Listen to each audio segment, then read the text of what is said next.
What's up, Chiefs Kingdom? You are tuned in to the ArrowHead Chief Podcast, episode 193. Preseason football is here. We got a game this Saturday, people, against the Jacksonville Jaguars.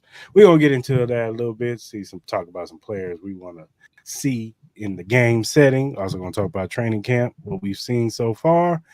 And we're going to talk about Harrison Buckner getting this new deal. And Ash has a hot take. Yeah. So let's talk Chiefs, man. Yeah, Arrowhead Chiefs. It's your girl, Miss Nicole. Queen of Hustle, baby. Started from the bottom, now we here. My homie at the start of his career. Let's go. Try to win him early, hear the truth.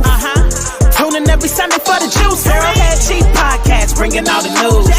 If you missed the play, come back for reviews. Quick style. Out here rapping for the crew. Post game highlights, go subscribe on YouTube. If you missed the play, come back for reviews. Post game highlights, go subscribe on YouTube.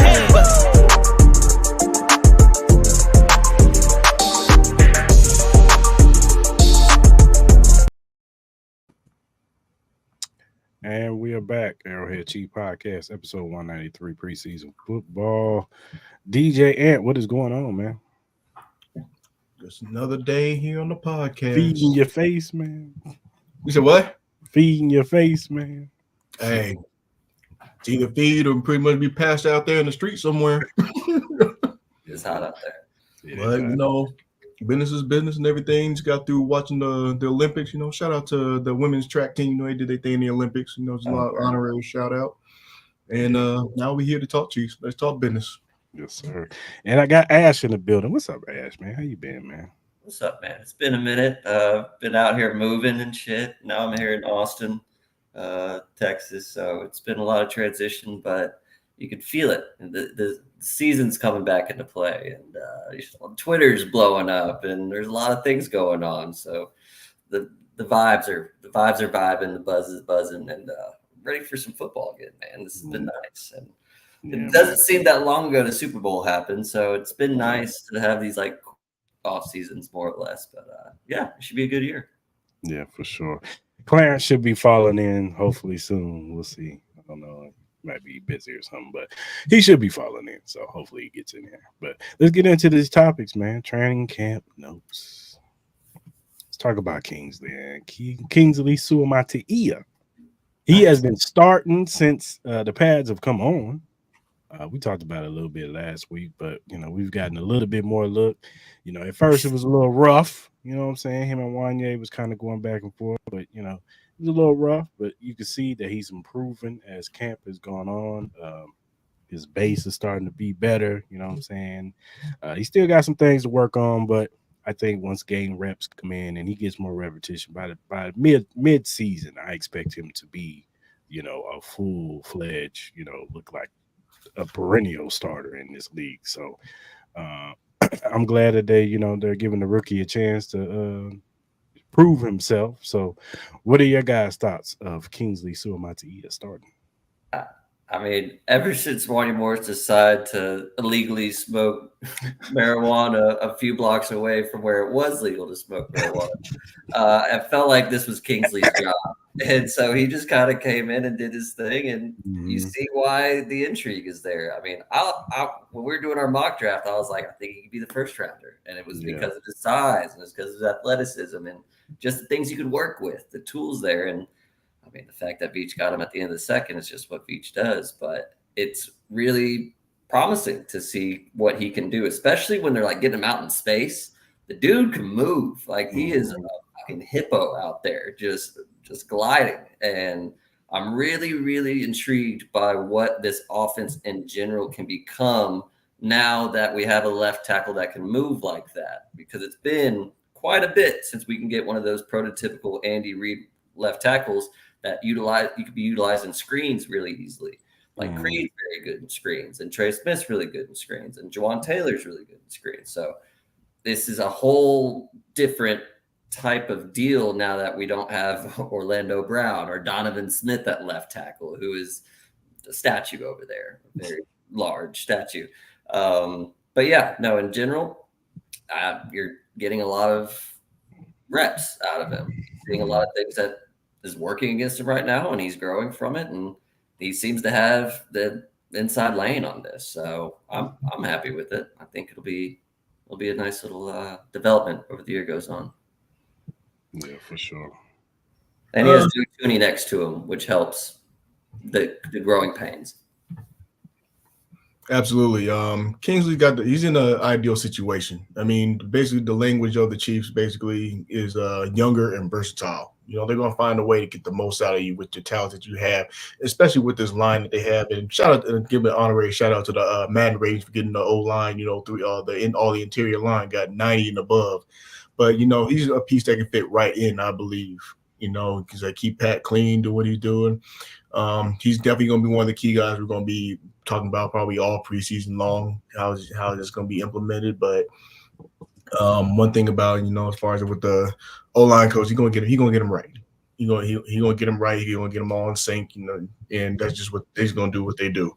So from here on out, you know, going forward, you know, he's going to be a spotlight to be talked about. I think he's going to do. I think we're going to, like you said, like you're talking about, Ash. We're going to look forward to the development of this kid and see what he can become, and especially, you know, as he starts to deal with even some of the tougher matchups. I mean, it's one thing you see like the current players that we do have, like on the defense, is working with them, but when it's game time, you start taking on the elite and some of these other teams. That's where it starts to get interesting. Yeah, for sure, man. Like I said, once we get live bullets going on, man, we'll really get a look at him, especially this Saturday. I'm sure he'll play a couple series. You know, I'm sure they want to get him some work before the official season starts. So it'll be interesting to see how he looks out there against the Jacksonville Jaguars, even though, you know, we all know it's very vanilla out there, but, you know, still, you know, you want to get him some type of game type of situation. So that'd be good for him. I will say I feel better about him than I do about Felix right now, because I've been seeing some reps of him go against Kingsley, and Kingsley kind of had the upper hand on that, and that makes me unsettled with what we may have from the first round pick of last year. And I was hoping we'd see a little bit more from him by this point, or at least some splash plays or something. I mean, again, we can see what happens once the live bullets come into play, but so far, he just looks kind of like a good size and good athleticism, but some good burst. But I mean, he was doing some stuff with George and Tamba in the offseason, so hopefully that'll start to kick in once he could do it against the opponents. But overall, I like Kingsley more than I like our last first round pick, at least. Yeah. All right, man. Let's talk about cornerback number 2. There's been a little injury bug hitting the cornerbacks in camp. You know, Najee Johnson, he's been kind of out with the knee injury. He's coming back from the ACL tear. He's working his way back. Jalen Watson, he was on the pup, the not physically be able to perform list, but he's just been taken off. So he's back in practice hitting, and, you know, they've ramped him up. You had, what's his name? Kelvin Joseph. Veteran guy, been in the league for a minute, was a first round pick, but, you know, had injury issues or whatever. But he's been showing flashes, but he's had his injury issues lately. But hopefully we get him back, because he showed some stuff in camp. He was actually having a really good camp. And then you had Joshua Williams. He's still out there doing his thing and, you know, making things happen. You know, Trent McDuffie is a baller. We all know that. We ain't got to worry about Trent. He's been looking real good in camp, keeping up stride for stride with Hollywood and Xavier Worthy. And, you know, you ain't got to worry about speed on him, because he can keep up with those guys. The main thing with Trent McDuffie has always been guys with size, you know, 6'5", 6'4" guys. Him guarding those guys, those are a little trouble for him. But guys who are relatively his size, or, you know, maybe a little bit bigger, he can handle those guys. So we're not really too much worried about Trent, but the rest, it's always like cornerback 2, cornerback 3. Who's going to take charge of this job? And that's going to be something to watch out for. So what are some of your thoughts on the cornerback position? It's going to take a little time to kind of solve that riddle. I mean, like you said, we're talking about the injury bug, and then we're talking about a lot of these vets. You know, we talk about the Joshua Williams in particular, and then not obviously Najee Johnson was part of that process too. You know, we're talking about a team that's usually going deep into the postseason, so part of that kind of plays a role, and, you know, recovery time and all that fun stuff. And at this point, this is kind of like a prelude as far as like how they manage these guys too. That's just what I think. My concern is even when they we haven't got to the regular season yet, but we've seen how their season is structured. So I mean, we can make all the different conversations and arguments in the world. Who's going to be that cornerback two? I think is who's going to be that second position? It's anybody's ball game. It's like it's up for grabs. I mean, but other than McDuffie, as you alluded to, he's just pretty much being that guy, being the dog, sticking stride for stride, doing against anybody that's coming his way. It's about who wants it more, pretty much.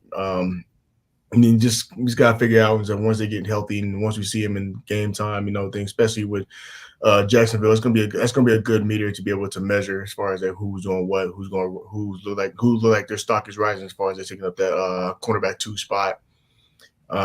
Just gotta wait and see. I mean, Saturday's only a couple of days away, so hey, I'm just gonna hold my tongue until we see that, and then we'll go from there. We'll tear him to shreds. You suck. You were great. Whatever. Right.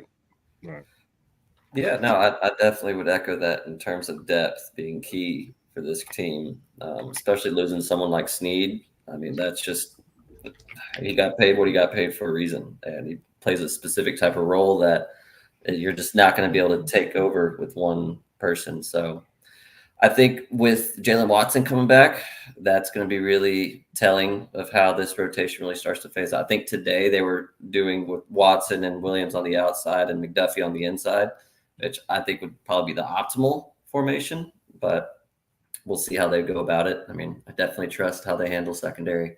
It's been a forte of theirs throughout this whole run. I will say I've been seeing Connor get a lot of snaps out at cornerback, and I think he's just more of a safety. I think it's cool that we have someone that could play all these different spaces, but and I know it is just Xavier Worthy, but I just feel like he, as an inside guy, doesn't have the agility to be counted on there on a consistent basis, but he is someone that you can move there occasionally, like kind of how they're using Snead early on in his career. Like they were able to put him outside and put him back deep and just really use him more as like a chess piece. And yeah, I think the secondary in general has a lot of those, specifically at the safety position. And I like seeing what Brian Cook's looking like right now. I like seeing what Hicks is bringing to the table with Reed being out. At the end of the day, if there's any position that I feel like, okay, the coaching staff and this team knows how to handle, even if the resources seem lower than I would prefer, it's the cornerback position, because they've just churned out production from unlikely prospects time and time again. So who knows? Maybe Kamal Hayden will step up and be a stud out of nowhere. Wouldn't put it past him. But yeah, I would definitely say them and the linebackers really are going to be kind of where my eyes are at least throughout these preseasons. I mean, I'd like to see how we match up against Brian Thomas. I think he's a really good test of a big receiver who's also fast, who could also ball. So yeah, I think that'll be a good little litmus test for this group to see where we're at. Yeah, for sure.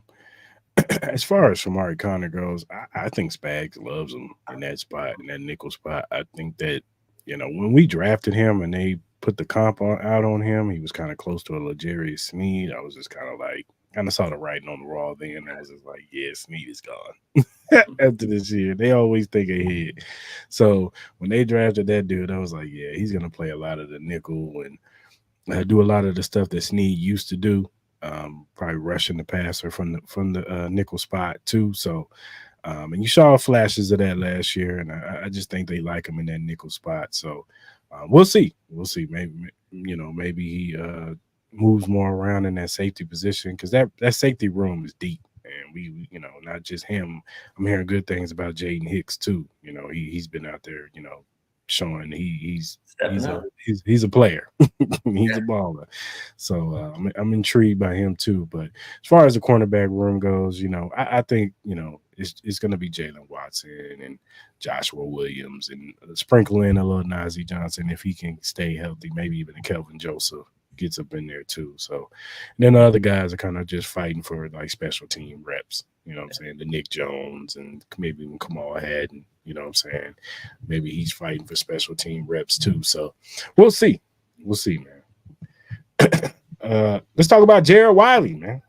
Hey, I'd love to.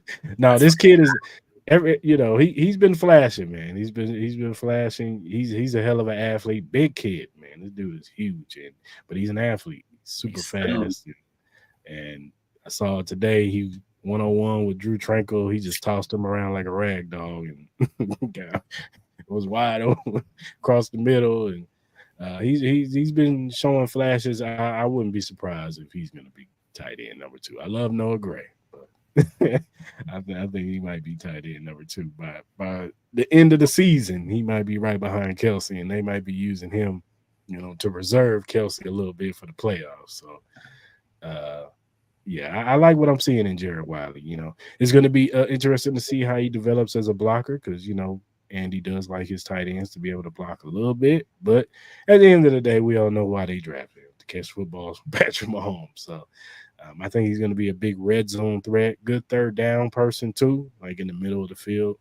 I can see him, Kelsey, Rashee Rice, drag routes, crossing routes, and stuff like that in the middle of the field. So while you run Hollywood and Xavier deep, open it up. So I think he'll eat a lot in that setting. I could be wrong because we all get excited at camp, and then next thing you know, the regular season here, and we don't even see Jared Wiley. But I think he's just too good that he's gonna push for some snaps in some of these games. So I'm gonna let the floor is yours, Ash. I know this is one of your guys, man. So, Wiley was like one of my biggest draft crushes going into this. I just thought he'd be such a great fit, specifically as like an understudy for Kelsey and how he could be utilized and just being able to read the defense and adjust accordingly on the fly, utilizing just the size that this dude brings to the table. And dude's an athlete. He moves and he just glides into space really well. And I'm just really curious to see just what Andy does with all this because, man, like Pacheco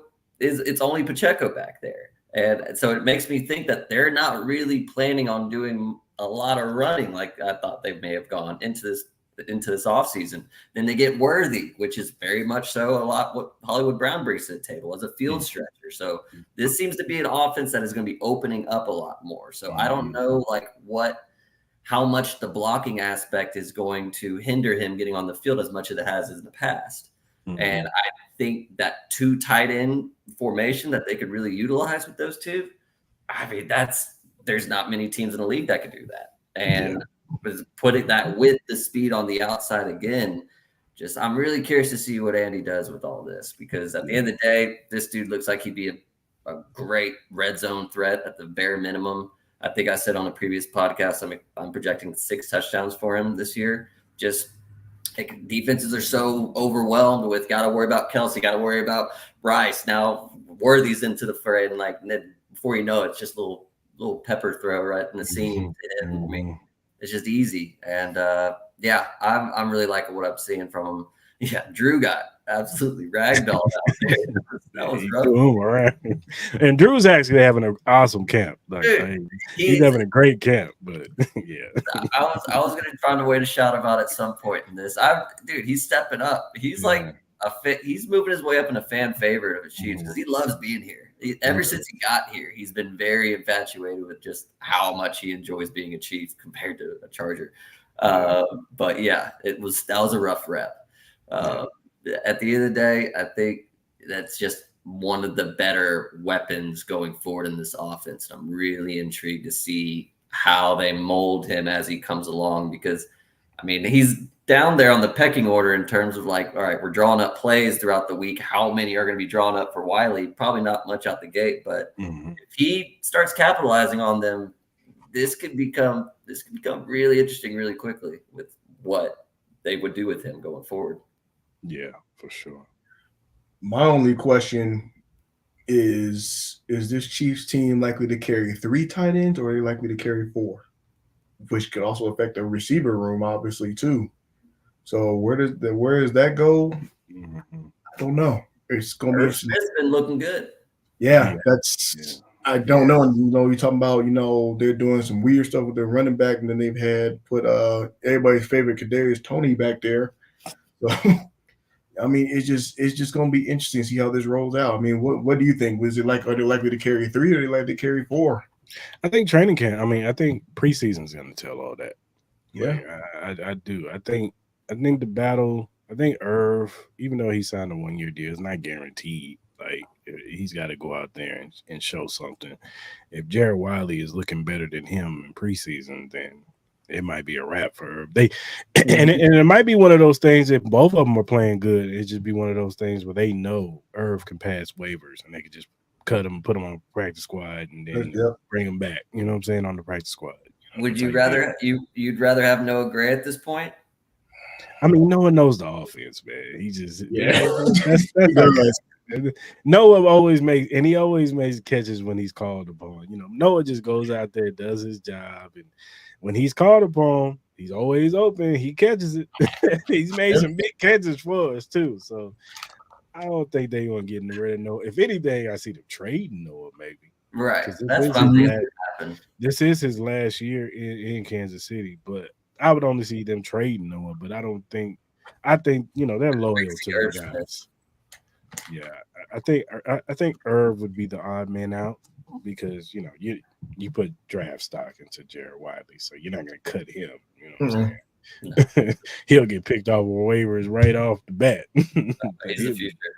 Yeah. So yeah, most definitely. I can see Irv getting cut, and then if he passes waivers, I can see him being brought back on the practice squad. Or if he doesn't want to come back, he feels like he has an opportunity somewhere else. They'll just be like, "Go ahead." I can see they might even cut him before like the cut days. Like they'll be like, "We'll cut you now, so you can go catch on with another team and get in their camp and do your thing." So, noble. I think they get probably a 7th for him. Someone will get hurt somewhere. Just a plethora of resources and just conditional 6th, maybe. He's again depends what happens this preseason, but I liked him coming out at least as a weapon. There's just for the first time in the Patrick Mahomes era, there's too many weapons in Kansas City, and there's just not enough rooms for him to get reps, unfortunately. Yeah, Patrick Mahomes has had every weapon from a cannon to a BB gun. So even the BB gun can become a weapon. Yes, but it's just that's just the way he plays. But I just think that tight end. I mean, would I be mad if it was 3? No. Would I be mad if it was 4? Not surprised, but it would be very interesting. Yeah, which brings us to the wide receiver room. Let's talk about this wide receiver battle. We've been hearing different stuff. Like we said, Kadarius Toney, he got hurt the other day. He was actually having a decent camp, but he got hurt. Of course the training camp injury from Kadarius Toney reared his ugly head. he was at practice today. He had a few snaps. I actually caught a football over. I forgot who was the corner, but he caught one, and I think it was Najee Johnson. Matter of fact, and yeah, man, it's I don't know what they're gonna do with Kadarius Toney. At this point, it's up in the air. Then Justin Ross has had some good days. He looks like he's showing improving. He's got a couple red zone passes in the back of the end zone. From Patrick, from Carl, him and Carson Wentz have like a synergy thing going on. Yeah, I'm saying, like that's his guy right there. Like that's gonna be a fun preseason. Carson Wentz that's what I'm saying. Don't be surprised you see some big passes to Justin Ross from Carson Wentz this Saturday. He might show out. You never know. Ross might go for $150. That's what I'm saying. But then you got Nico Remigio. He's looking like he's a player, and you can tell that all the coaches love him, from Andy to Nagy. Everybody, they all love him. They want him to make the team bad. Tobe loves him too, his special teams. And then you have Scott Moore. He's had his good days. I think since the pads have came on, he's actually looked better. You could tell that he's a little bit more comfortable in his stuff. Before the pads came on, he was dropping passes, whatever. But since the pads came on, he's actually looked better. I saw him put a move on Trent McDuffie. Was it last week? It looked pretty good. I was like, all right, Scott, that's what I'm talking about. That's what we want to see. A good rep. A good rep. Yeah, do it on a consistent basis. Do it again. So, but But that battle with Nico, Ross, Sky Moore, Kadarius Toney, Montrell Washington has showed some stuff. He might be a practice squad guy that you can stash. I think Cordell, what was his name? Cordell Pal? Powell. He's gonna be a forever practice squad guy. Like He's been- I Honorary. love him. No disrespect. I mean that respectfully. He's gonna be a forever practice squad guy. He's the new Garrick Dieter. And he don't care. He doesn't care because he got Super Bowl rings Right. to put on his mantle, so he don't care. But yeah, I think he's going to be on the practice squad. I think Martell Washington? He might be on the practice squad too. But he's showing some flashes too. He's had some good, go up and get it type thing, balls going up for him. So, what's your guys' thoughts on the wide receivers? To be continued. That's all I'm gonna say. Because I mean, realistically, I mean, we already know, it's going to be. We basically know the top four. I think we're safe to say. But I'm just going to play week to week. Rice, Worthy, Watson. Yeah. Hardman. I don't know. I don't get why Hardman's on this team. I mean, I get it, but I get it. He's insurance. I think he's insurance for Worthy. I think he won them the Super Bowl. That's why he's there. He's on an honorary seat. But I also think he's insurance if Worthy wasn't gonna get up to speed. If he struggled, I think that's why they signed him. Because he can do the things that Worthy can do. Now, I don't say he can do them well. So we'll see. So Worthy continues on the current path that he's on to show like, okay, we can do some stuff with him. What percentage is Hardman on this team for you, would you say? I still think he would possibly make it because of special teams. Mm-hmm. I do think he would make it. If he's out there punt returning, kickoff return, or something like that, especially with the kickoff rule, I still think they value him as far as the jet sweeps and stuff like that because he's really good at those type of things. I just think the Chiefs, man. Like we may feel one way about a player, but they love them. They love their guys. They loved Anthony Hitchens. They loved Ben Neiman. They loved Daniel Sorensen. They just don't say that name. I'm just telling you. Don't say that name. They loved MVS. Yeah, now in Buffalo, dropping wide open passes over there. About to get cut. Yeah, off his minimum contract. High hands. But so they love their guys, man. They're gonna keep them. So where are you at with Sky then? Because that would be the sixth wide receiver. I think Sky would have to have a bad preseason, I think, for him to get cut. Like if he goes out there and does all right with Carson Wentz and has a good training camp, like I think this is a very important preseason for him. Mm-hmm. Like he's got to go out there and look good against the backups. Like if he's struggling against second and third and fourth guys out there, then it's So I don't know if you're gonna make the team, player. But if he's out there cooking them and looking good, and he's, got some good, stats out there, and they finally see it, like he goes out there and gets a couple of big catches, and Andy's like, all right, I've seen enough. Come off the field. That's a good sign. Right. If you still out there in the fourth quarter trying to win the game, Sky, that's not a good look. I think the X factor for him is based off of how Remigio performs. That too. Because Remigio, we've seen him in special teams. That we know he has a history with that.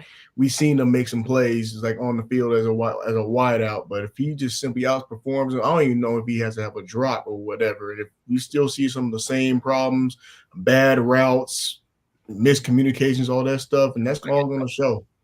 If Remigio just completely blows it out of the water, bye, Sky. Yeah. So where would you say right now in terms of job security for him is if 0 is Mahomes level security and 10 is like, hey, you're already supposed to turn in your bags. Like, where would you say his safety is? Okay. Wow. Okay. So he's safe. But now I'm just thinking like, I'm looking at these other players, and as you described with Hardman, like I see his role. Like I see why he's on this team. We're talking about Nico. I see why he would be on this team. what is the rationale behind having Sky Moore? Is just he knows the playbook. He could run these routes because at this point, I see more value out of Justin Ross. Justin Ross is that red zone guy. He can make those plays, and he's making those plays. The only value is that they don't want to waste that second round pick. That's the value. Man, that's sunk cost though. That's they cut Breland Speaks after a few years. Now, he shouldn't have been the first round. He shouldn't have been the pick up there. Even scouts is like, what the? Whereas in scouts for Sky Moore was like it wasn't just the Chief. Everybody loved UFL. Yeah, he is balling. UFL. Yeah.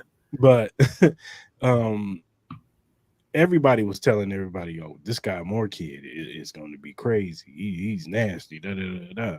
And you saw the potential because of his route running off the line. His first step off the line was just, I don't know if I'm with you, Ash. I don't know if this is the team for him. I'm not saying that Sky Moore doesn't belong in the NFL. I just think that maybe this system is just too complicated for him. And maybe he needs to go somewhere where the scheme is a little bit more simpler, where his job is just you run out of the slot and you run these routes. That's it. I don't need you to know what this person is doing. I don't need you to know what that guy's doing. I need you to just know what you need to do and get open. And that's it. And maybe he needs to go to somewhere like that, or maybe a Ravens or maybe the Chargers, because the Chargers, they're not going to run a crazy scheme over there. You know, they're going to run the football and play good defense over there. So, and Greg Roman is, he's a running type dude. He likes to run the football. So, maybe he needs to go to a scheme where it's just a little bit more simple. I ain't trying to call dude dumb, but it's a complicated scheme. Yeah, a lot of wide receivers struggle in this offense. It's not just him. It's been various wide receivers have struggled in this offense. You know what I'm saying? And you saw flashes from a few of them, but other than that, some guys just never caught on because it's just so difficult because you got to know everything. Like everybody was expecting Josh Gordon to come on, but it just never happened. He was just too old, too. That, too. Yeah, he was too old. But, like, somebody, you know what I'm saying? But you got to know where Brown is going. You got to know where Xavier Worthy is doing. You got to know what Watson is doing. You got to know where Kelsey is at. You got to know everything. Plus, on top of that, you got to know scramble drills. And because, your quarterback, he's going to break the pocket if it collapses on him, and you got to continuously stay running and looking at him. So it's like it's a difficult offense to Mahomes ain't that kind of guy where he wants to throw the ball. If that's like an option, like that's like if he had A, B, C, D, that's somewhere probably like in the letter Q somewhere. That's just not in his DNA. He wants to make it work. He gonna turn a busted play. He wants to get something out of it. And truth be told, many times we probably screaming at the TV, just run, take whatever yards. He gonna sling the ball. That's just what he does. We saw a little bits of here and there last year. Sometimes he just looked lost. It looked like someone didn't even know where to be. And that was one of the concerns we had with one of them. We just figured he was a one-trick pony. But that's just what it is. I mean, will Sky Moore make the team? I don't know. I just think Remigio is the biggest threat to him. That's just what I know.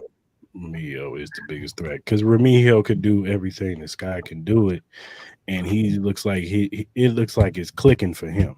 It looks like he's not having a problem with it, and that's the rough life of the NFL. You know what I'm saying?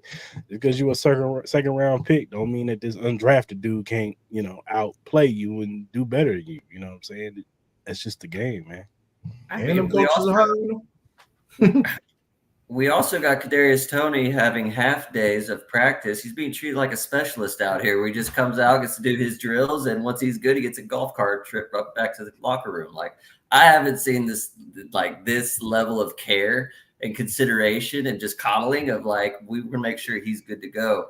He feels pretty secure. Like, if they were done with him, he would have been done a while ago. So, like, the fact that he keeps getting these leniencies, and I'm a Kadarius guy, and I'm even like, all right, this is a lot. Like, you got to there's a lot that comes with just having him on this team, and they seem to be willing to do it. And so that tells me, all right, so is this 6, 7 wide receivers now?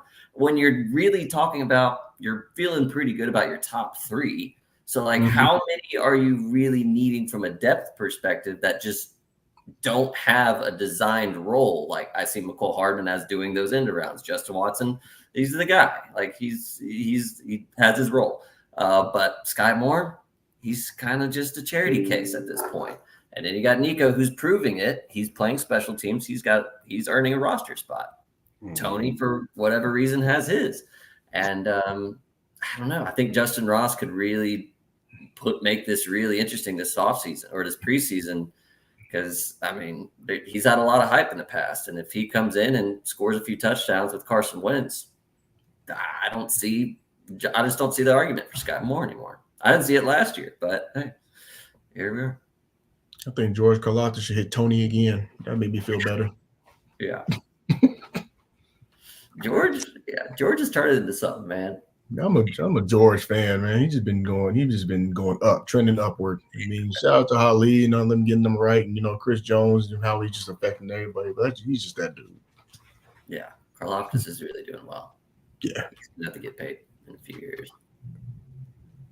Yeah, for sure. All right, man. Let's talk about Nick Bolton, man. He's been out with an injury.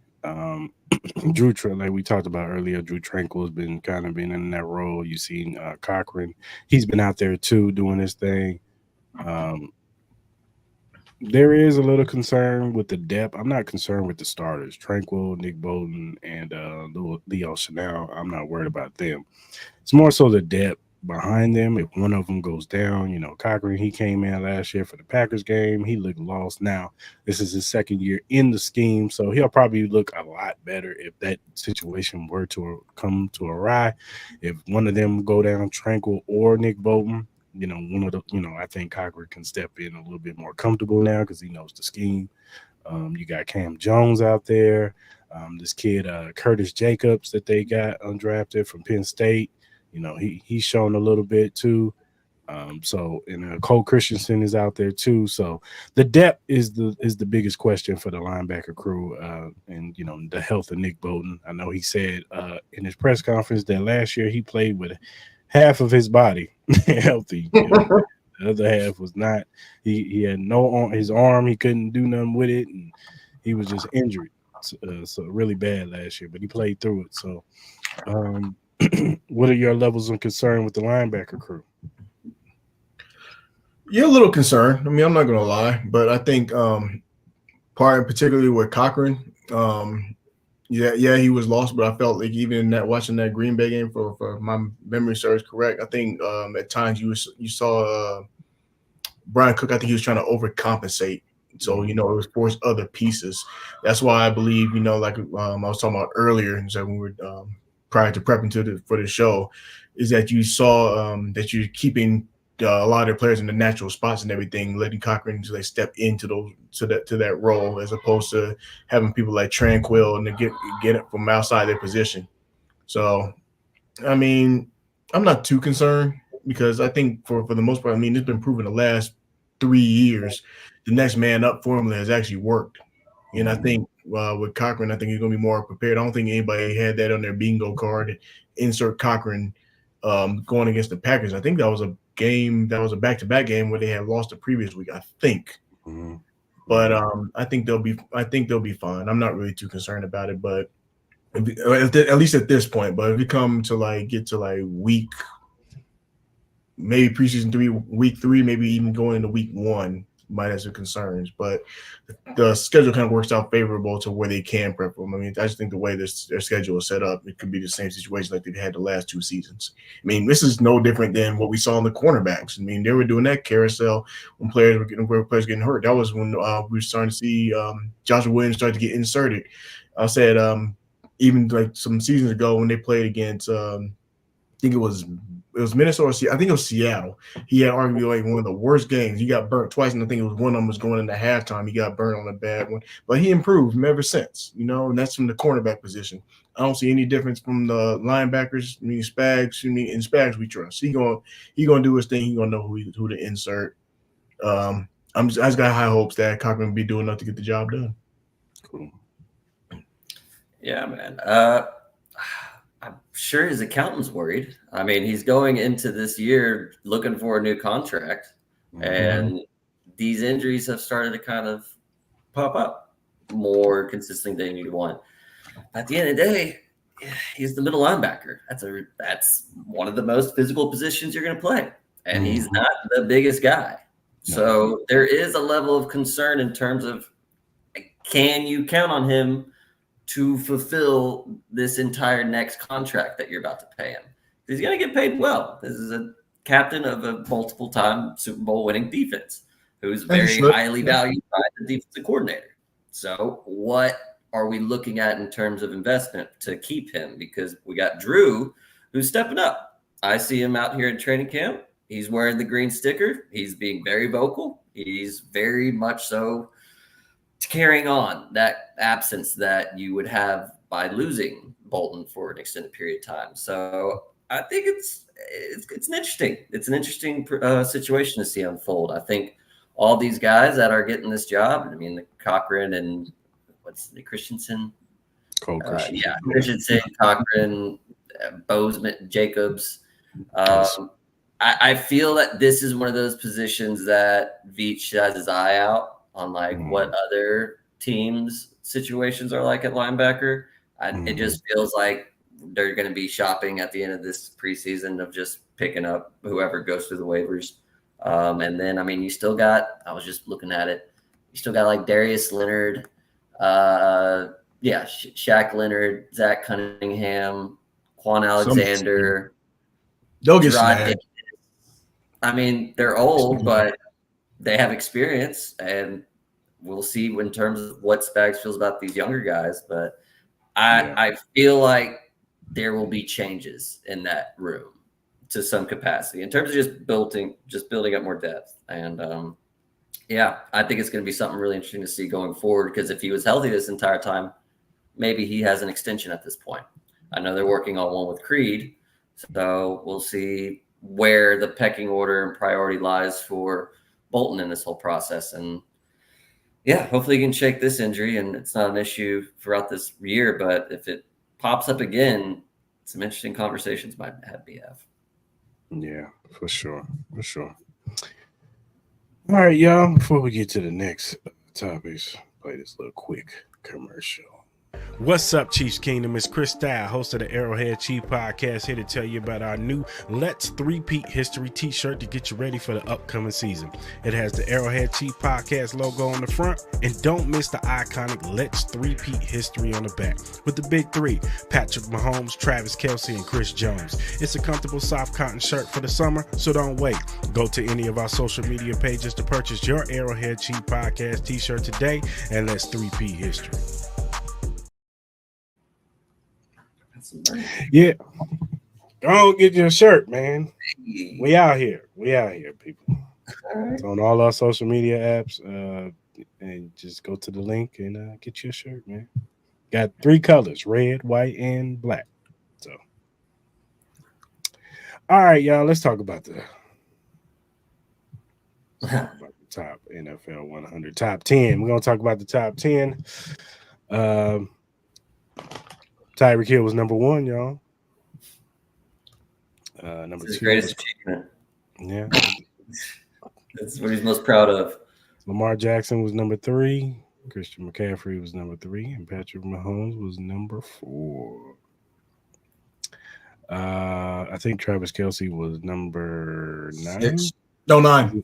He was 9. Kelce was 9. Chris Jones was 6. So, what are your guys' thoughts on some of the Chiefs players in this top 10? Do you think it was ridiculous? Now, look, before y'all get into y'all takes, I will say this. I know everybody's up in the uproar about Mahomes being number 4. And look, we all know that Patrick Mahomes is the best player in the league. We not even disputing that. But I do understand that these lists, when they judge this list, it's like November. And let's just keep it honest. We wasn't playing well in November. No. So they base it off of that. That's the criteria. They base it off where they're at this, which I think is stupid. I think if you're gonna ask this question, how about you ask it after the season, or at least after the regular season? You know what I'm saying? Because a lot can change. But that's how they do it. They pick it. Now I'm more so mad that Trent McDuffie and Jerry Sneed wasn't on the list at all.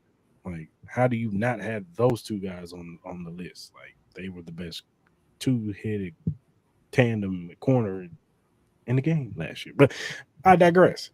Um, but yeah, so Mahomes being at 4, yes, he's not the fourth best player in the league. We all know that. But they base it off of, where we were last year. And last year we were struggling.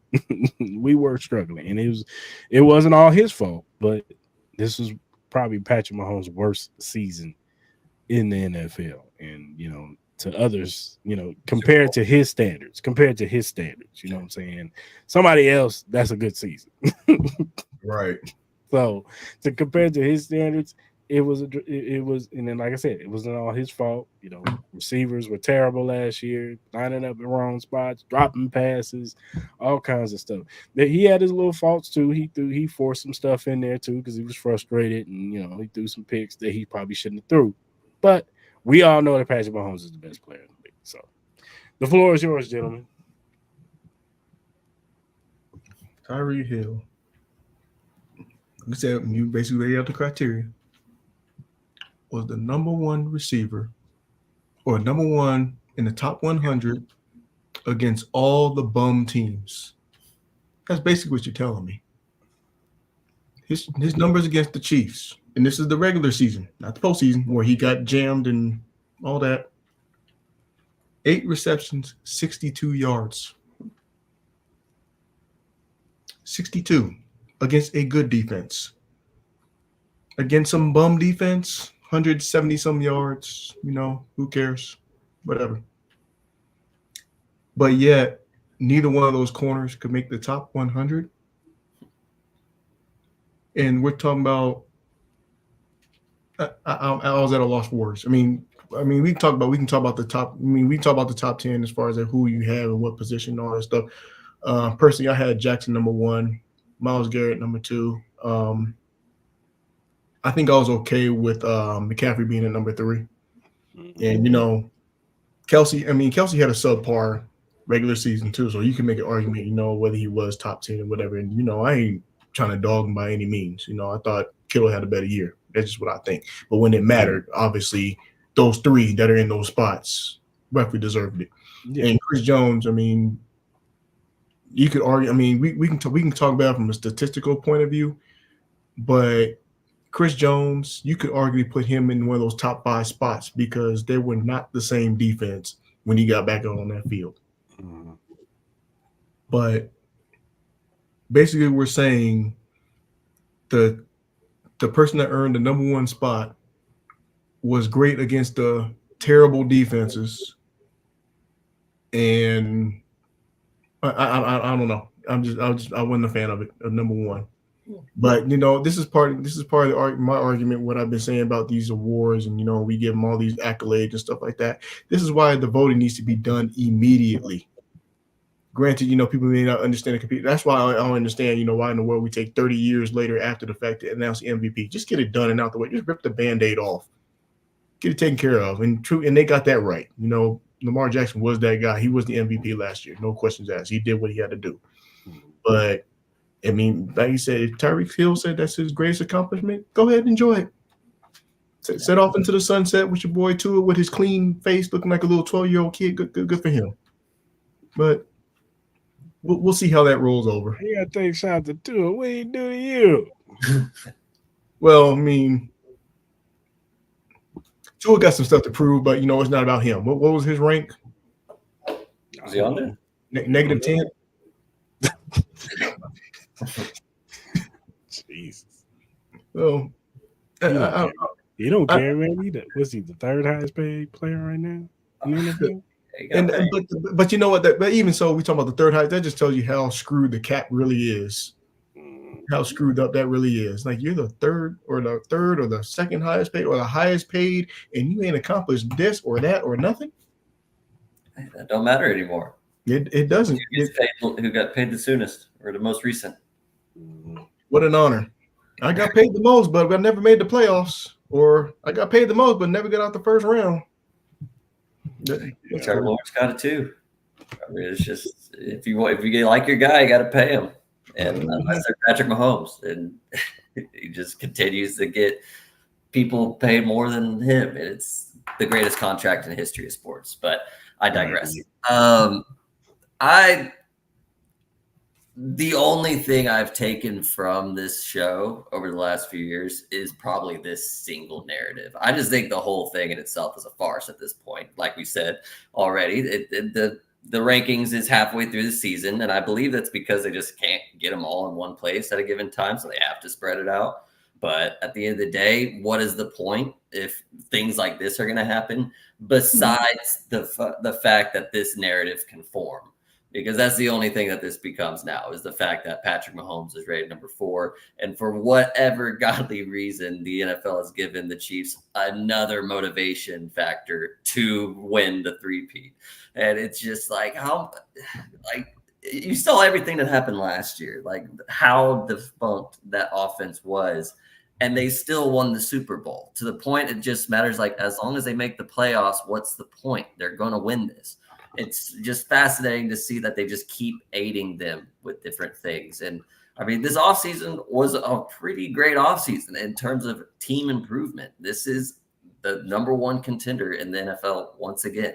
And just to throw this in the midst of it all, and then you got the stuff with the Raiders puppet. It's just like, how much more they're just going to keep feeding the Chiefs motivation, and it'll all just get handled when it gets handled, I guess. Make Rice bulletin board material. And that's what I'm saying. Like, guys, how bad do y'all want to get beat? Like, do y'all want to throw 60 touchdowns this year? We can. I mean, that'd be cool. Like, it just kind of seems like what they're edging for. It's like they want to give them as much motivation as they can, because it sounds like it's about to really pop off this year. Which I don't think he needs much motivation, because that's what I'm saying. He motivates himself. He's chasing greatness. That's his motivation. He's chasing time. Let's just call it what it is. And so that's his motivation. So I think he stays motivated. That's fair. Yeah. Is he going to bring out the count the 4 again? He probably is. He's going to do something. He's going to do something. Over under week 1.5. Like, is he coming out the gate and be like, oh, all right, yeah. I think if Mahomes goes off and he scores a 4th touchdown, he's going for 4 touchdowns. He's gonna be like, yeah, I'm number 4. Yeah, all year it's on 4. No, I'm here for it. But the show itself is it's a shadow of its former. At the end of the day, I just think they do this stuff for ratings, man. Like it's a talking point for everybody. The first takes, the first things first. Shout out to Nick Wright. All of those guys. Like, it's a talking point for them. They got to have something to talk about, because right now it's like it's slow season. What you gonna talk about? You can't talk about the third corner. Those people don't care about that. You know what I'm saying? There's only so much you could talk about. Well, who's going to be the biggest threat to the Chiefs? There's only so many times you can regurgitate that. Other Jets, going to bounce back with Aaron Rodgers. Like, there's so many times you can talk about that topic. So the Jets going to get bounced. That's about it. So it's definitely something that they just got to have a talking point at this point. So it is what it is, man. Toilet paper conversation. Yeah. All right, man. Let's talk about Harrison Buckner, man. Man got a new contract. Highest paid kicker in the league. He got a 4-year, $25.6 million extension that includes a $17.75 million guarantee. So that makes him the highest paid kicker. I think it's deserved. He's been, I'd say the past 2 years, he's been the best kicker in the league, especially last year. He was automatic last year. Like I like Justin Tucker. I think he's a future Hall of Famer the way he's played. But Harrison Buckner is right there, and he's made some clutch kicks for us to win us championship games, whether it be conference championships in the Super Bowl. He's won us games, so this is well deserved. I have no problem with them paying Harrison Buckner. What are your guys' thoughts on this new deal for Harrison Buckner? There's only two kickers that matter in the NFL. It's him and Tucker. That's it. I mean, well deserved. What more? Clutch kicks in Super Bowl, conference championships. He's made some. I mean, I think he broke the record. Matter of fact, in the Super Bowl, he broke that. So I mean, maybe it's just me taking shots at Tyreek Hill. We're gonna reconstruct somebody for being the number one player, which is in the top 100. And that's questionable. Why not make him the highest paid kicker? He earned it. I mean, I think it's kind of ironic, despite all the distraction, all the stuff he's been through. I mean, I get it, but you pay that man. He earned it. What are you gonna say against him? What salt you gonna throw at him? Good job, Butker. I mean, at first, we were talking about another special teams player when they were bad, and we was always joking around. What's his name? Dustin Colquitt. I remember years ago we used to joke around and say that's the MVP of the team when the Chiefs were really bad. But yeah, but Butker though he's been that guy for the Chiefs. He rightly deserved that contract. Yeah, for sure. Like we were talking before the show, like he's entering Vinatieri status in terms of just clutch performances when time is needed. I mean, outside of what was that 2 years ago where he slipped in Arizona and messed with his ankle, it messed with the whole year. The opener, yeah. But last year he came back with it and like really responded. Where I don't recall like any time where I felt like not really confident that this was going in. And so that in itself is just a massive weapon. So which actually brings me to my take. Uh-oh. Yeah. Oh, we got about sick. All right. So what we have brewing here is not only quite possibly the most controversial and just overall polarizing position group in the league with Harrison Butker and Matt Araiza, who is absolutely bombing punts in camp right now. Apparently he's like hitting 75-yarders consistently. Mm-hmm. And then you're also putting in the fact that we're doing a whole new kickoff return and we're shaping up that whole part of the game. I get the feeling that throughout this year, we are going to have more takeaways from the game that special teams was the best part of the team for each of those games. I think they're going to be a bigger weapon than the offense will be in multiple games. That is a high take. Definitely think it'll be bigger than the defense most games. With what we can do with Araiza, we'll never be in bad field position. What we could do with Butker, we are probably walking away with points consistently. And with Dave Tobe being probably the best special teams coordinator in the league, I say we probably have the upper hand on figuring out how you can score consistently on that side of the field.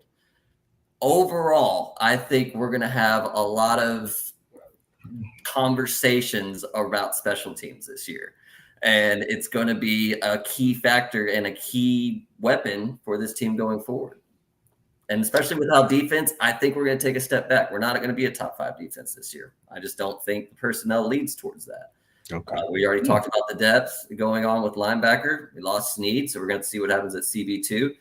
I just think we're set to be absolutely loaded at special teams that it hasn't really been discussed nearly enough yet. But I think that we're going to have a lot of fireworks from that part of the team. And it starts with Butker. That is an interesting take. I'm interested to see that. I mean, that would be crazy if the special teams is the best part of the team, even if the offense is, cooking with grease. But that is an interesting take. You know what I'm saying? Because we don't know how many touchdowns we're about to get from this new return system. Yeah. And there's a reason they have Kadarius Toney on this team, and I'm thinking he's going to be a big part of those returns. Even if he's not, you still have Worthy back there. Yeah, possibly. You got Nico Remigio that could possibly be back there. Even McCole, you know what I'm saying? With this new rule, it could benefit him too. So, yeah. and you got 32 teams figuring it out. Mhm. Everyone's kind of like, I don't know what we're doing, but we're figuring it out on the fly. I'm going to put Tobe against any of them. Yeah. I think he's gonna crack the code before others and be able to take advantage of it. I think we're gonna get some return touchdowns this year. Oh, of course. Mhm. So enough to the point where we're gonna say special teams won the game for the Chiefs more often than we will with the defense and just as much as the offense. Okay. I like that take. Thanks. I haven't heard anybody talk about it yet. I really sunk in on it. No, that's an interesting take. I like that one. I'll be looking for that one, Ash. Yeah.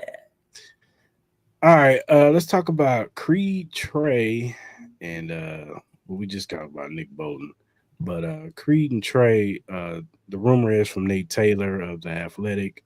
You could also see him on KCSN, his podcast with Seth Kaiser and I forgot the other dude's name. But he said that Creed, Trey, and Nick are up for they possibly can be getting new deals in the next couple of weeks. I find that interesting. I was in the assumption that Creed and Nick probably would get new deals and Trey was the odd man out. But it looks like they're trying to keep this offensive line intact. Now, this could mean that Joe Tooney could be a cap casualty next season. There's no coincidence that they drafted some guys this year, and it's no coincidence that Wanye Morris was playing a little bit of left guard too. So I can see him next season being the left guard next to Kingsley Suamataia next year. So, and they're taking their time bringing Thuney back. Mm-hmm. Well, I think he just got cleared. Yeah. So yeah, he got the pick. So they're being really cautious. Like, take your time. We're good. I mean, you don't have to worry about him. Like, he's gonna come. He's gonna deliver. Yeah, didn't he play the Super Bowl with one arm or something? No, I think he was out. It was Allegretti. He wanted to play, but Allegretti. When he got hurt, it was. I think he got some stats still. So, and I think Allegretti was hurt too. He got hurt, but he said he stuck it out. So, but I was under the impression that Trey was gone, but it looks like they're trying to keep the youth on this offensive line together with Kingsley Suamataia and Jawan Taylor. I don't think he's going anywhere no time soon with that contract. So, and everybody has it's a mixed bag with Jawan Taylor. Some people say, oh, well, he got picked on in the beginning of the season, and I think he got better. He adjusted, got better towards the end and in the playoffs. I think he'll be better this year too. I trust Andy Heck to get Jawan Taylor right. But as far as Creed and Trey, I was surprised. I was surprised that, they signed him. They're going to sign him, both of them. But, we'll see. We'll see how that looks, how those contracts look. And as far as Nick Bolton goes, I don't think Nick Bolton's going to break the bank like everybody thinks he wants to. Like, I think he's going to get one of those 3-year. I think we're going to see Nick's contract and be like, okay, that's about right. That's about right, especially with his injury history. Right. I don't know if the Chiefs are going to make him the highest paid middle linebacker. Like, I don't see that happening. I can see, him getting a decent, nice size contract, but I think Creed will get, of course, he'll probably be the highest paid center. And Trey will get a nice contract at the right guard position, but I think Nick will get a decent contract at middle linebacker. Mm-hmm. Yeah, I think that's what it comes down to is what are the price points. I think Creed is the only one who can justifiably say they deserve top of the market. Mm-hmm. Even with Bolton, all the points you've already iterated on, just with the injuries and again, just there's some physical limitations there, but production's there, intangibles are there, leadership's there, scheme familiarity is through the roof. I think it makes sense on both parts to have like a good team-friendly deal. I mean, he's a hometown kid. He is someone that Spags wants to run everything through. So I don't see there being how much greener can the grass really be elsewhere in his situation specifically. And then with Trey, it comes down to what is he looking for? I mean, he did not get paid much from his rookie contract being a 6th-round pick. So is he looking to get that big deal now, which would make sense for his type of – but, and I mean, Robert Hunt just got paid $100 million this offseason. And why should Robert Hunt be getting paid more than Trey Smith? And Is Trey Smith okay getting something closer to like Kevin Dotson? Looks like he got paid $16 million a year. So if we're getting somewhere closer to that range, I think that makes sense. But other than that, man, I know Tooney's probably gone, so that'll clear up quite a bit of space. Mm-hmm. The left tackle being situated, that's going to be good going forward. But Juwan Taylor's getting paid quite a bit. Humphrey's getting paid quite a bit. Yeah, I'm just thinking like all the other positions across the roster, like, do we really need to lock in that many assets at guard? But again, I guess that depends on how these other guards show up, because we did just draft 2. If 2 of them show up and say they're ready to play, that makes things interesting. But I think they'd rather just fill 1 hole than 2. So I get it. But again, as long as the money's right. And it'll be interesting because if they do get the 3-peat this year, well, Tooney might be like, well, I got 4 Super Bowls, might ride off in the sunset and retire. You know what I'm saying? Like, what else do I got to play for? He's a Hall of Famer candidate, right? Yeah, I would say so. I mean, he's arguably the best left guard in the business right now. I mean, nobody's accomplished more than he has at the position. Because he won some Super Bowls with New England too, didn't he? I think he won 1 or 2.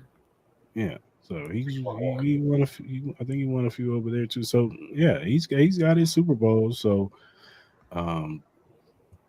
yeah, I think it would be interesting. Him, even if we don't win it this year, he might think about it like, I got my Super Bowls. I'm out. I got my money. I got paid, so I'm out. You know what I'm saying? So it'd be interesting to see what Joe does after the season. So, yeah, no, but if we bring them all back, I'd be surprised, and depending on the salary, please. Yeah, for sure. You there, DJ? Yeah, I'm here. I just having technical difficulty connecting my earpods. Oh, Here we go. We were just talking about Creed, Trey, and Nick possibly getting new deals. Oh, yeah. But this is business. As long as they speak Beach's language. Yeah, for sure. All right, man. Let's talk about this Saturday they got a preseason game. I know it's at was it 7 o'clock Central Standard Time in Jacksonville. In Jacksonville, what do you guys expect? Who are some of the players you guys are looking forward to? And obviously, everybody's no, go for it. I might be delayed. My bad. No, you good. But I think the wide receiver room obviously is going to be. It's all eyes on them. Is it fixed? That's going to be the thing that everybody is keyed on. Obviously, Kingsley, how he performs, at the tackle position, he's going to be under the radar. What do I look for? I mean, the receivers are a given, but I think everybody's interested in these corners and what that's going to look like. Because with Snead, that's a big hole to fill. Obviously with McDuffie, but with everybody else fall in line in the respective roles and CB2s and going all the way down the depth chart. So I'll be more just on looking at the defensive side of the ball as opposed to everybody. I'm pretty sure they're more interested. Can our receivers catch the ball? Can Sky Moore give us a real talking point, for him to stay on the team? I mean, all that will be had, but if the defense can perform anything like they did last year, I think the confidence is sky high for this team. Yeah. Feel that. I would say definitely I'm ready to see Carson Wentz air it out. I want to see him use Justin Ross. I want him to use Nico. I want him to use Sky. I want all of them to prove why they should be on this team and him being out there just making it happen. And then, I want to see some Jared Wiley, see what that looks like. But I feel I'm putting it out there. I'm trying to manifest this. I want to see Xavier Worthy score on the same play that Patrick Mahomes threw the ball to Tyreek Hill in that preseason game against the Falcons years ago. Threw like 70 yards, and he just outran everybody. Everybody. And just like really display, just like, yo, like we got that again. And just really start to send the message of like, this is a deep threat team, just like everyone used to be scared of it being. But now it's just a more well-rounded overall roster with everything else they got going on. And that's what I'm saying, man. They start getting that chatter going and just really start putting some fear in some of these other teams out here. And they want to have fun again. And I think that's how they're going to start it off. Because Mahomes has just been slanging it in training camp. He's been going deep, and he's been using these new deep threat weapons. And these are the best ball trackers that they've had all in his whole career. Like this is going to be nasty. So, new young weapons. See what they got, and hopefully, I'd like to see some pass rush. But I'm skeptical personally. No, I hear you. I would be surprised if out the gate they go deep to Worthy or it feels Hollywood like that. Brown. They just one of those deep passes, just out the gate, just like we're here. We ain't playing with y'all. Let's give y'all a quick highlight for ESPN to go crazy and the first take and all them to go crazy for. And we're just gonna show you this real quick. And you know, a little Rashid screen, a little just dump off to Pacheco, and then just a 70-yard launch to Worthy. Even if it's incomplete, they're done for the day. And it's just okay. That's what we have for today. Yep.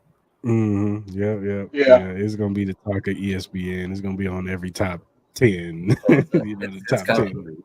Yeah. So I can see that. I can see them doing that. Another interesting thing, like you said, was Jared Wiley. You know, Carson Wentz is gonna be playing most of the game. So his connection with Jared Wiley, Justin Ross, Scott Moore. We talked about Nico Remigio too.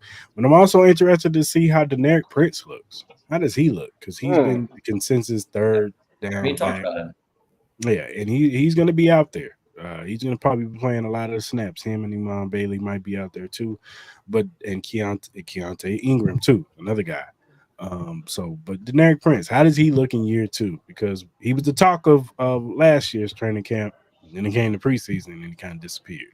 It just was not good for him. But he's in the second year, so he's a lot more comfortable. So we'll see. I'm interested to see in him. And you mentioned pass rush. I'm interested to see how FAU looks. I've seen clips of FAU looking good in training camp, but I do want to see what he looks like in a live setting in a game. Are those did that training with Tamba Ali work out? You know what I'm saying? Did he learn some stuff? So that's a few of the things that I'm looking for. And like you said, the cornerback room too. Definitely the cornerback room. See how some of these young guys look out there. I'm sure Kamal Haddon's going to get some run.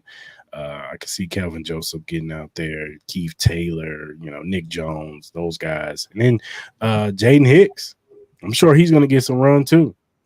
Oh, yeah. I'm sure he's going to go out there hitting and roaming around. They're going to be using him everywhere. So definitely interested to see how he looks out there. I'm calling it the Turk Wharton breakout season. Yeah, I got see. He's 2 years removed from that leg injury, so I can see that. So, but yeah, man, those are some of the things that I'm interested in for Saturday's game. I can't wait. I know it's preseason, but anytime to see the Chiefs play, I'm always all in. So, all right, y'all. That pretty much does it for today, man. Feeling good? Yeah, sounds good to me. Yeah, man. So go ahead and give a shout out to Glitch Energy Drink. Where's it at? Boom, boom. There you go. Glitch Energy Drink offers a wide range of delicious flavors to suit everyone's taste preferences, whether you're into fruity flavors like Maui Punch and Cherry Bomb or to prefer something unique like Blue Smurf and Grenades. There's something for everyone. Glitch Energy Drink is not only great for gamers and workout warriors, but also for everyday people who simply need a boost of energy. It's a healthy choice you can feel good about. You can find more information and purchase Glitch Energy Drink at glitchenergy.com. Once again, glitchenergy.com. Remember to use the promo code AHGPOD to get 10% off your purchase and start enjoying the benefits of this delicious and energizing drink. Shout out to Glitch Energy Drink. And if you look down at the bottom, you see the link, emqpodcast.com/locker-room. If you go to that link, you see the locker room access of all the podcasts under the Every Morning Quarterback umbrella. They have a 49ers podcast, they have a Patriots podcast, a Jets podcast, and they got ours, Arrowhead Chief Podcast. Click on the banner. Follow us. You'll see all of our recent to past episodes. Also, subscribe to their YouTube channel. They talk about everything NFL league wide. They talk about college football, and they give you betting tips for the week. So make you some money. Shout out to those guys at Every Morning Quarterback. And whatever streaming platform you use, whether it be Spotify, Apple, Google, Amazon, iHeartRadio, whatever you use to listen to your podcast on, Arrowhead Chief Podcast is available. Like I said, you can listen to all of our episodes from the recent to the past. If you're a first-time watcher on YouTube, hit that subscribe button, hit that like button, hit that notification button. So when we go live every Tuesday at 5 p.m. Central Standard Time, you could jump in the live with us. You could talk about these topics with us, man. You know, this is starting of the season. It's going to be a long season. So definitely want to jump in here and, you know, get our analysis of each game and leading to the next game. So go ahead and subscribe to the channel. And whatever social media platform you use, whether it be X, Instagram, Facebook, TikTok, Threads, Twitch, whatever you use to do your social media on, Arrowhead Chief Podcast is available at AH Chief Podcast. Go ahead and follow us. We'll follow you back because we are not Hollywood. We are regular gentlemen who love football. That's right, Joe. You know, earn your money, baby. And no, we don't want Juju back. Stop that mess. Just say no. Yeah, we don't want Juju back. But yeah, follow us, man. If you got any critiques, feedbacks, if you got a question or a topic that's Chief related or NFL related, hit us up, man. And if we like it, we will bring it up on the show. We'll shout you out on the show because we want to show love to those who show love to us. So go ahead and hit us up via DM, email, mentions, and we will get back to you as soon as possible. So, all right, good people. Hope you have a good rest of your week. Enjoy the game on Saturday, and we will be back next Tuesday at 5 p.m. Central Standard Time. So until then, we out.